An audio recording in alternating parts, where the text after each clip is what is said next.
Mystery Hunters Weekend! Science, please! You're the lucky winner of $1 million. Darling, we're through. Now, Wilbur, please. The telephone! With a microphone, an electric current, and a speaker.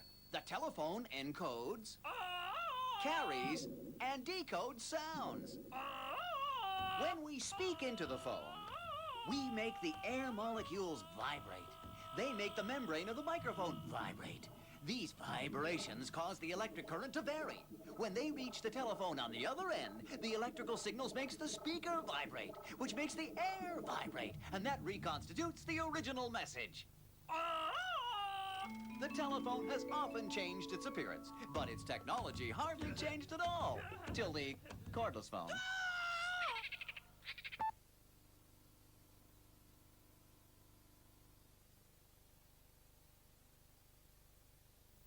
Discovery Kids.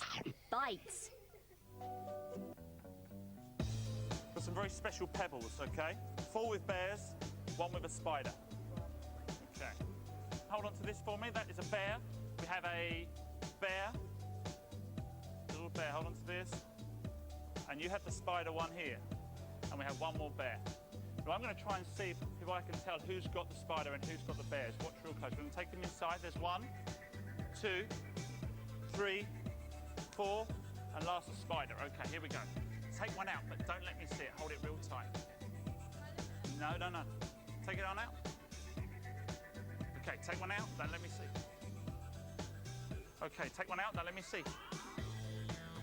Take one out, don't let me see. Okay, hold your hands out for me. I need to see your hands. Okay. Open your hand. Check it out. Open up. You'll have bears, right? Okay, I'm going to show you now how I did the magic stone trick. You don't need a magic bag or these fancy stones. Just get yourself a beanie hat, 5 marbles, 1 of different colour. We're going to show you with this see-through bag exactly how I did it.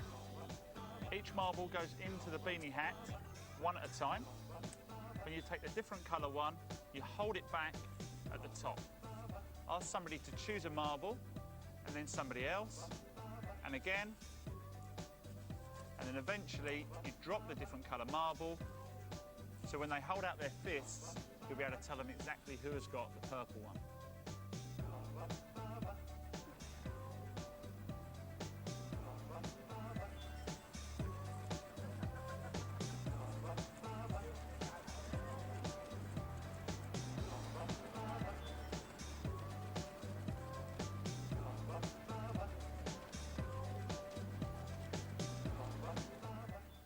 Discovery Kids.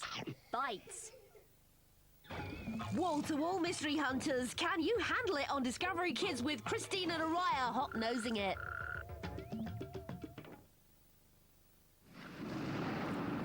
Today on Mystery Hunters. Our best moments solving mysteries.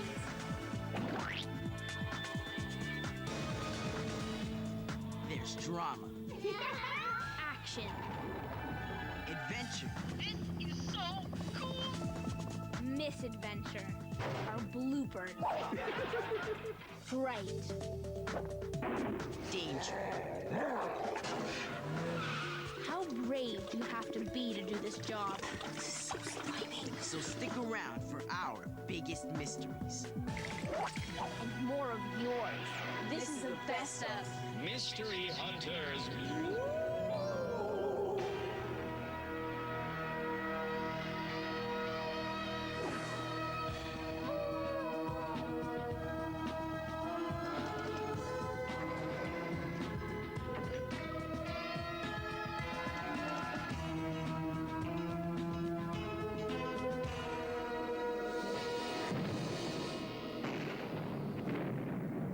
Glad you could join us for Christina and Araya's most incredible moments as mystery hunters.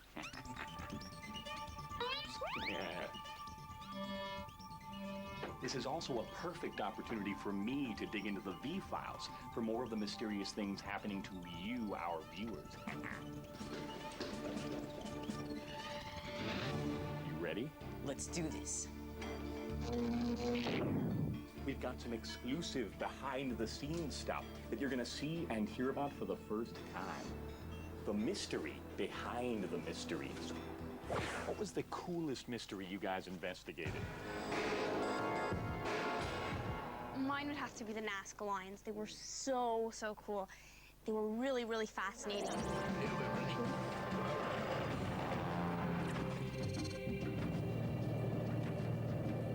That's the hummingbird. That's the monkey. An ancient people created the lines over 1,500 years ago. The lines are still visible today because this is one of the driest and least windy places on Earth. This is awesome. We were so high, I didn't even know how high we were at first. And when the guy told me, I was freaking out. There's like no windows or anything. And then there was the Ogopogo, and I got to go down in the mini sub. This is a half-wet, half-dry submarine. Our legs are gonna be in the water. 300 years ago, the natives used to warn their children to stay away from this gigantic lake. If you so much as dipped your feet in the water, they said a bloodthirsty monster could grab you by your toes, drag you into the deep, and swallow you whole. That was so cool. What was your coolest mystery, Araya? Mine would have to be Dracula. I like Dracula because it was like a really scary atmosphere. I heard it's 1,500 stairs to the top. When we went up to the castle, it was pitch black. And there was bats around. We had only our camera lights, and that was it. And I like Jed the Mummy because I never seen a mummy before, and I actually got to touch one.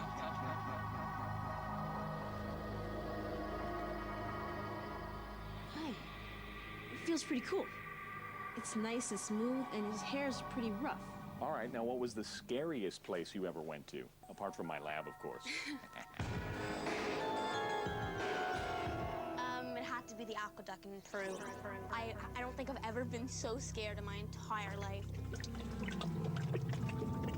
The director wanted me to go in by myself. It was like a super narrow place. It was so dark, you don't know what was touching you. There's all slimy stuff, and so slimy. Oh, and Peru is prone to have earthquakes. They're in this tight little place under the ground, so I was so scared. I was so scared. All right, now what about the Bell Witch? Yeah, I was scared. The Bell Witch is a ghost that terrorized a family that lived in here in the 1800s. Today, the ghost is believed to haunt this cave on the same property. When I was walking through the Bell Witch cave with my DV cam, I was walking out and everybody left, and I was walking. Show yourself. I'm scaring myself. I was walking out. It's really tight. Hello? Are you in here, Bell Witch? All right, how about the spookiest place for you? For me, it would have to be the Mexican mummies. Because it's just a museum filled with dead bodies, and there's no sarcophagus, nothing. It's just the bodies right there. And for the shoot, we had to take out the glass that separated the two from you and the mummy, right? I was standing like right next to the mummy, and it was pretty freaky. When we were in Peru, we went through the same kind of thing. When we were in the desert, and there was a big graveyard, at least we thought it was gonna be with tombs and stuff, but it wasn't. There was just bodies everywhere.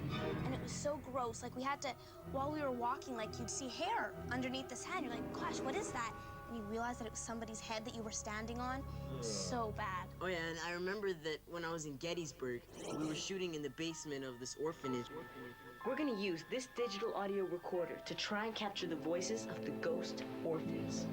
And we're supposed to be all alone. Everybody was downstairs, and upstairs was completely dark. But then all of a sudden, you hear these footsteps. Footsteps. Shh, shh. Who's walking around upstairs? So when we heard the footsteps, we all started freaking out. We're all here. Somebody go check. Did you hear it? Yeah. Sounded like it walked right over to here, didn't it? Exactly.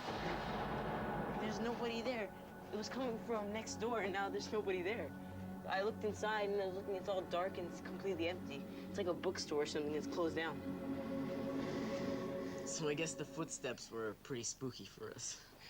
I was so creeped out when we did Area 51. Well, because I'm really scared of aliens. They're seriously, like, my biggest fear. Is the United States Air Force keeping a captured UFO in a secret base in Nevada?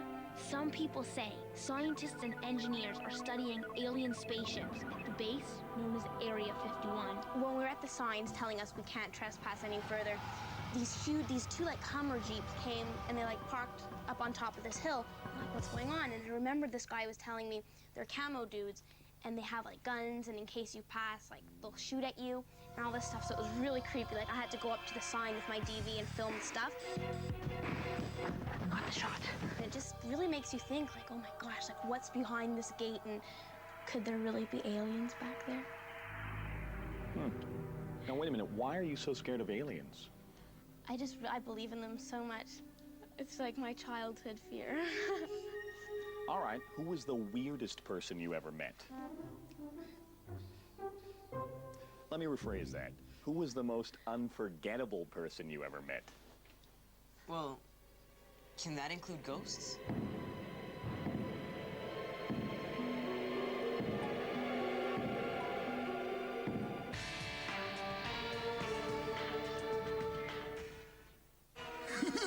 Mystery Hunters Weekend!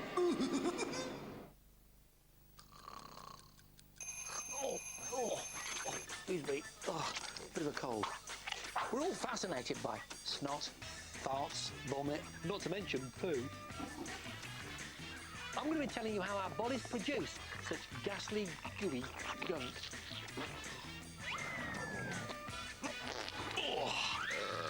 If you've got digital satellites, once you've boned up on botty burps, bile and bogies by watching Gross, you can test your knowledge of noxious nasties by playing the Gross game. Just press the red button on your digital satellite remote and get ready to delve down deep into your body's inner workings. And of course, you could try our website at discoverykids.co.uk/gross.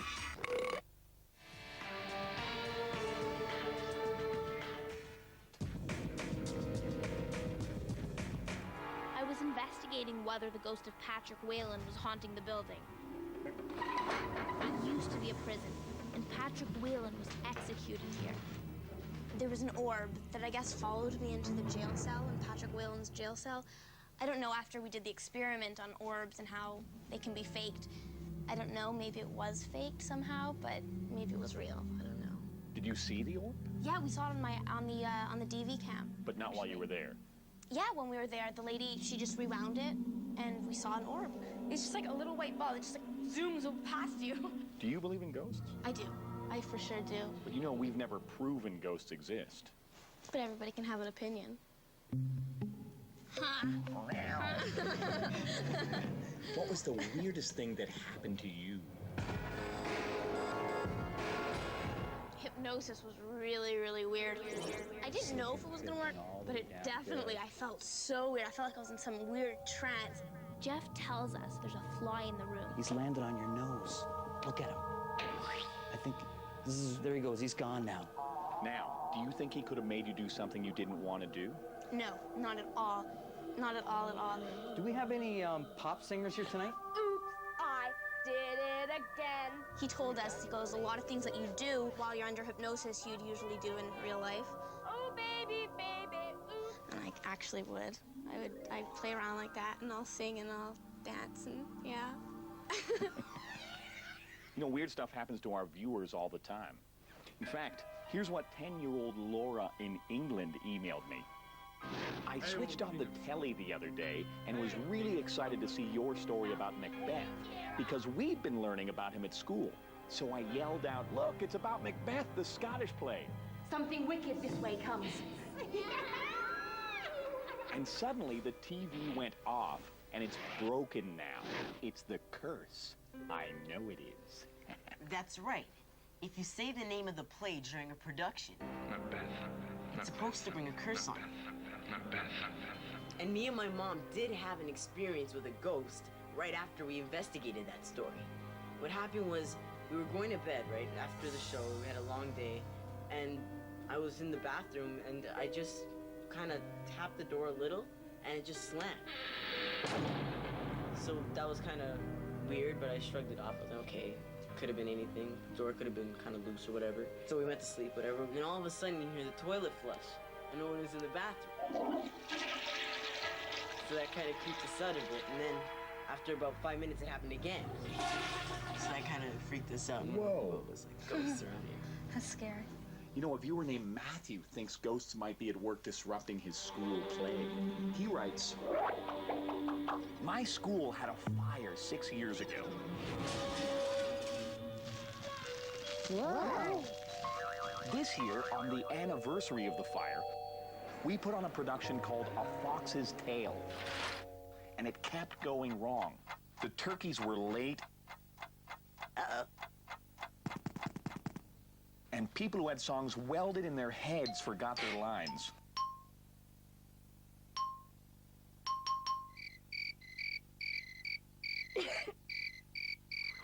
Matthew, I also had an experience that was a lot like yours, where I thought that ghosts were interfering with our productions.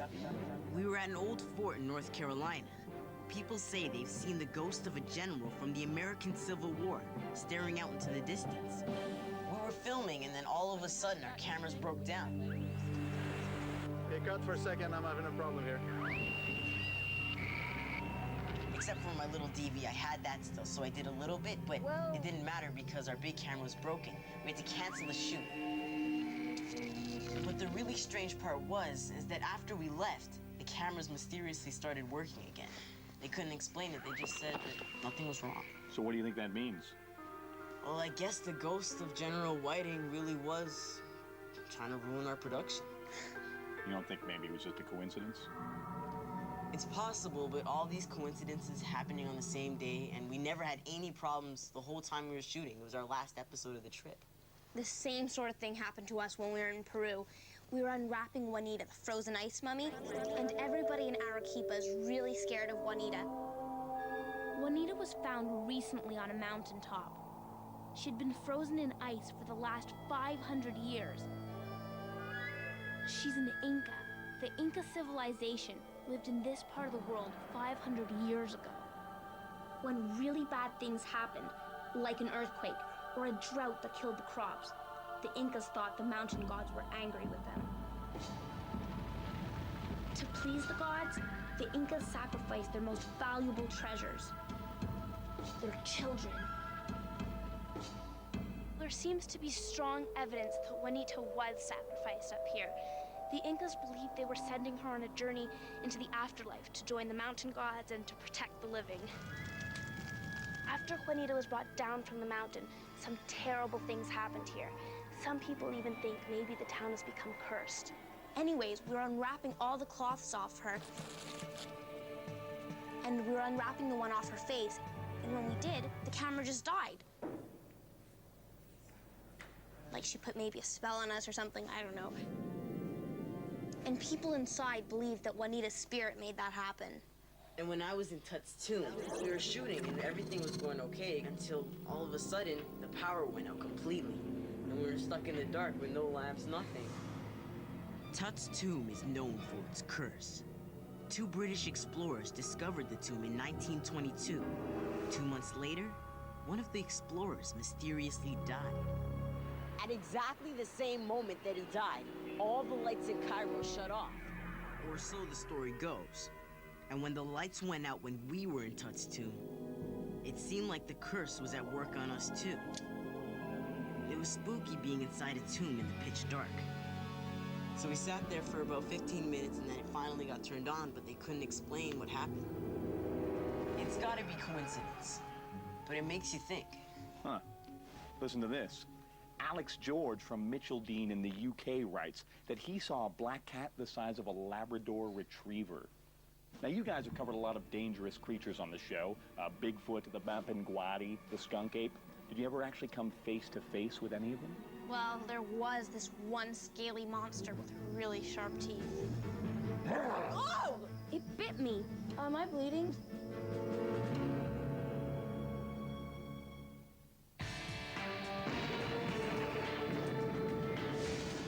All right, now, did you run into any dangerous creatures out there? When we were in the Amazon looking for the Mapinguari,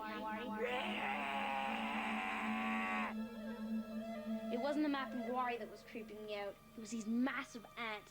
They were about like this big. They had these big pincers, and everybody was telling us, don't get near them. They'll bite you, and it will really, really hurt. Anyways, in between takes, I didn't want them to bite me, so I kept on doing something like this so they wouldn't climb onto my leg.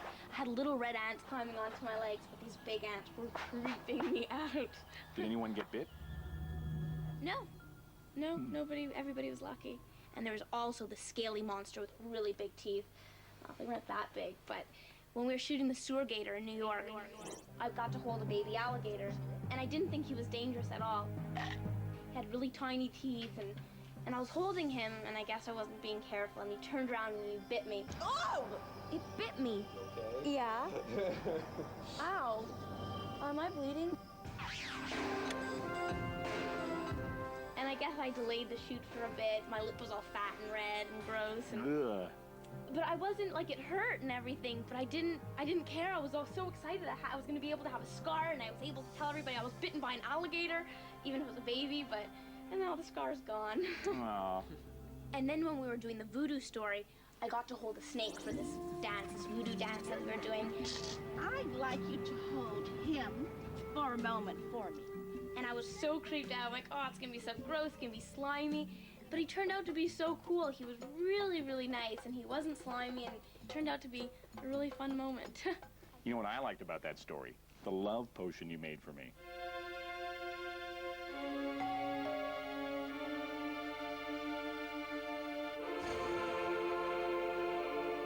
It really worked, too. Come in. Thanks, Christina. Seriously? No. Now, did anything you ever ran into strike you as totally fake? Well, when we did spoon bending, that really did seem fake, because I guess I went in there with a skeptical attitude. These people are all here to master the Force, to focus their minds so hard, not even a metal object can withstand their will. Is it really possible to bend spoons, knives, and forks using only the power of concentration? This is your spoon or fork.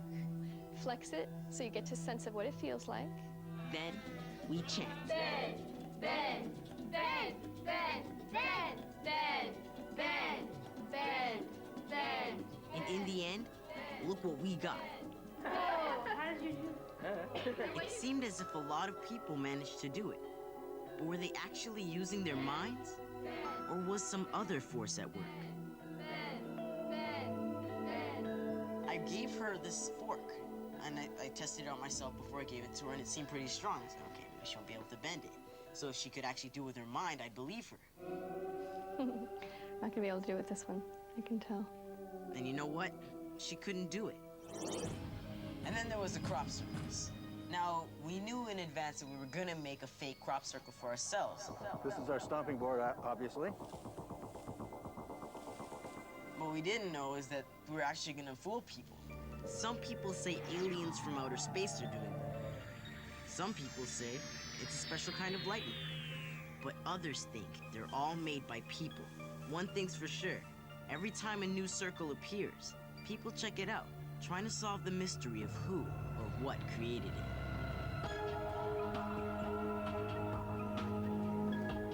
Well, the night after we ended up making the crop circle, There it is! a few of them were walking around and we overheard them saying, there's a new crop circle. I can tell that it's real.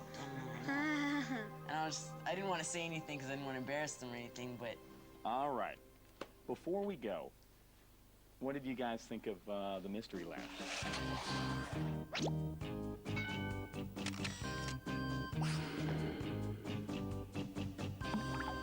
It was good. Yeah, cool. That's it? Just good? Just kidding. Yeah, it was great. What did you like best about them? I think it was the way that nothing ever went wrong. Yeah. Whoa, give me that! Whoa, you trying to kill me?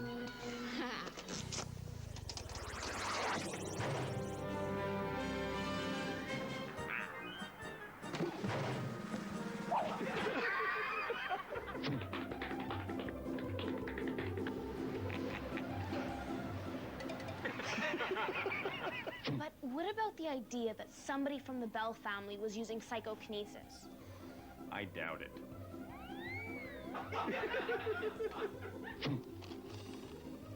But today, I'm going to show you some of the... And that's just 2 suction cups. Imagine having hundreds of them. Oh, and I suppose everything you did went exactly as planned.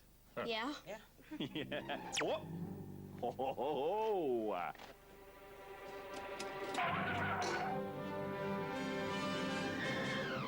Well, my guess is yes. He couldn't have hidden it very far from out, but yeah. Sorry. Sorry. Hey, today we're going to show you how you can be a long way from ancient Peru. That kind of mind power only exists in movies and magic shows. Wasn't ready. And people who had songs welded in their heads forgot their lines. Matthew, I also had an experience similar to yours, where I kept messing up my lines. It was great. But I don't have any solid proof. It's like we always say. That thing, that paragraph. Remember, things aren't always what they seem. Thanks for watching.